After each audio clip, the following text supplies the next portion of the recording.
Friday. It's just after the 8:30 news, and it's Free Speech Friday time when we get a couple of free-speaking New Zealanders.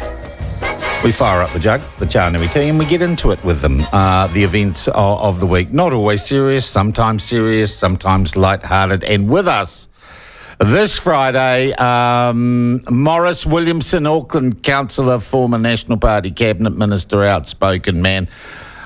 Maurice, nice to have you with us, mate. How are you? Good morning. I'm very good, thanks, Sean. Really happy to be with you. All right, and from the Free Speech Union, whom I moderated a debate for on Monday, Jonathan Ayling. Jonathan, how are you, my friend? Morning, Sean. Morning, Maurice. Monday was fun, wasn't it? Good morning, Jonathan. Yeah, Jonathan, I have to say that debate, one of my takeouts was just how little fight there was in the left. Well, that's right. I think everyone was a bit surprised at how conversational and moderate it all was, and really, we were glad for that. Yeah. You know, I think Daniel McLaughlin especially did a really good job at making a persuasive case about a wealth tax in comparison to a capital gains tax. You don't get Jordan Williams and Eric Crampton agreeing with Daniel McLaughlin very often, but Sean, we all thought you managed to keep everyone in line quite well. We thought we might have a I'm never a rogue moderator, Jonathan, you know that.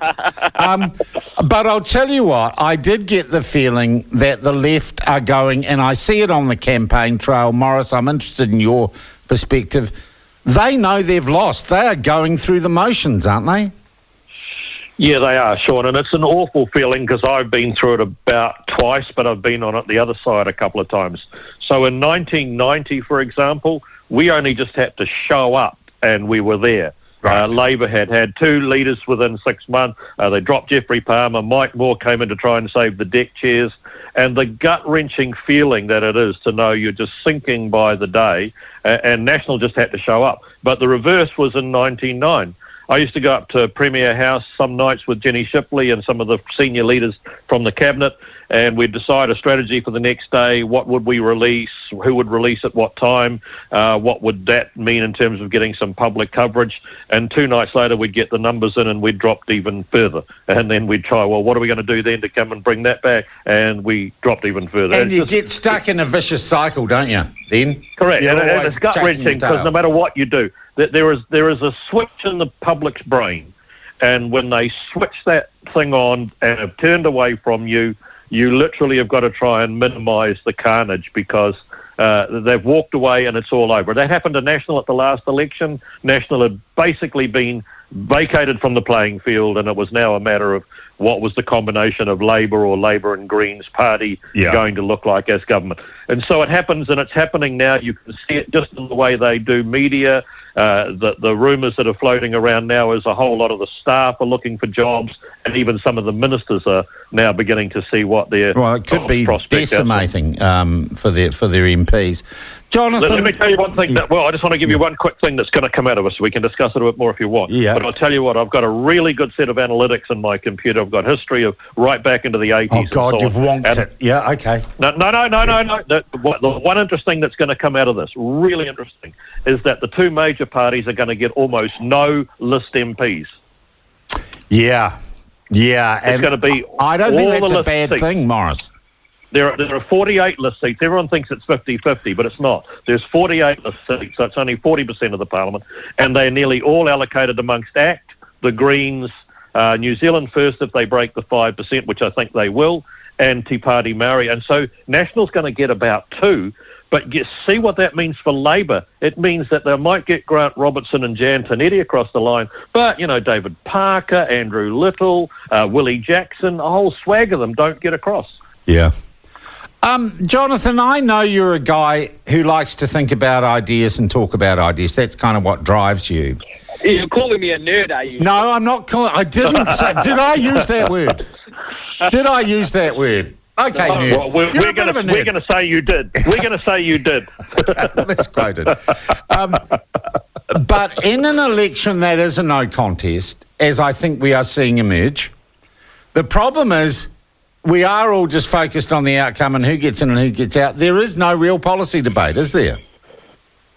Well, that is true, but unfortunately I don't think that's unique to this election simply because of the way the votes are falling. Unfortunately, I think for some time, New Zealand hasn't sat down and really had a blue sky conversation about the policies that we want to put in place. And I think that was apparent, if I can go back to Monday night again, in our tax questions.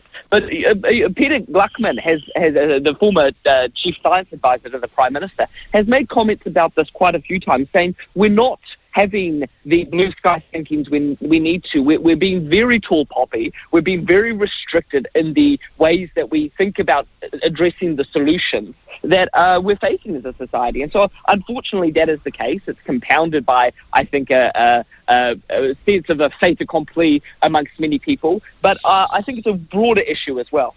All right. Okay. And we're going to have... Best thing I've seen all week. We interviewed him this morning. I gave him the idea for a Magnificent Seven ad. Winston and Bo the horse. Winston and Bo the horse, I think, was the highlight of the campaign in the last 7 days, Morris. It was brilliant. It was absolutely brilliant. I don't think Magnificent Seven. I would have gone with the good, the bad, and the ugly as the theme song. Unforgiven. Unforgiven with Clinton Wood. I think that suits Winston better. Jonathan, I interviewed him this morning. Now, Winston says, despite the fact that he's got a website that says who their candidates are, they're not really their candidates until September the 15th. Because he wants to have wiggle room, because he's told me he's not going to have any anti-vax nutters as candidates. And this woman, Kirsten Murfitt, who has shared social media posts saying that she believes they're in nanotechnology and stuff, surely at some stage we're just going to say those are your candidates and you got to live with them, because I know Act 2 have lost a candidate who resigned for doing something that wasn't right or having an opinion that wasn't mainstream. I just find all this pussyfooting around candidates after they've known what the election date is for a year, Jonathan. They should be able to come up with a list of people that they're happy with in that time frame. Well, yes, and I think it's very in keeping with Winston's brand, isn't it? That he wants to have it both ways. Have the list of people that goes around appealing to definitely one certain demographic of people. He's certainly made the traction he has over the past 3 or 4 months by speaking to a certain clientele, but in that same moment also not wanting to have to front up for the perspectives that some of these candidates have. And so, I don't know, I mean, both of you have been around the block a few times more than I have, but it seems to me this is very much on brand for Winston Peters. I think in general is anything more Winston Peters than to be straight up and answer the question did you have a box to get on the horse? Yeah. Well, no, what I was thinking was anything more Winston Peters than coming back to fix the problem that he was the one who created initially. I just think that's very in keeping. Yeah. Morris, losing a candidate used to be a big deal. It happens every second day now, it seems. Well, it's an unusual thing because in the past, certainly in my past, there were really only 2 big parties, National and Labour, and any other party was so small that if it got a couple of people across the line, it was irrelevant. But what's happening now, I mean, ACT could be seeing a very big chunk of candidates becoming members of Parliament. And so for the first time ever, instead of going down the list to number 4 or 5 and say, yeah, that's us, we're done, and it won't matter who's further on down, there's got to be a lot more work because someone can be an absolute explosion for you. Winston's not going to release his names until the day that he actually has to. On the 15th of September is when the Electoral Commission require you to register your party's list with them.